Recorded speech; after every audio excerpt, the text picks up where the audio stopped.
Magandang araw mga ka-painters. Eto, magbabalik na naman tayo sa larangan ng pagpipintura. Meron tayong customer na sniper.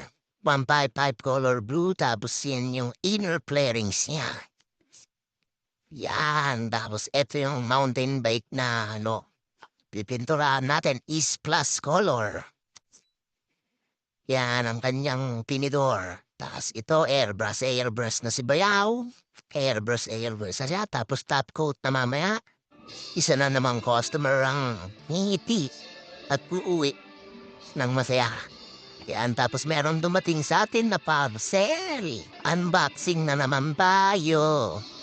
Ayan, ano naman kaya ito? Malaking box na naman. Tapos bigla akong na-miss yung swimming pool dito.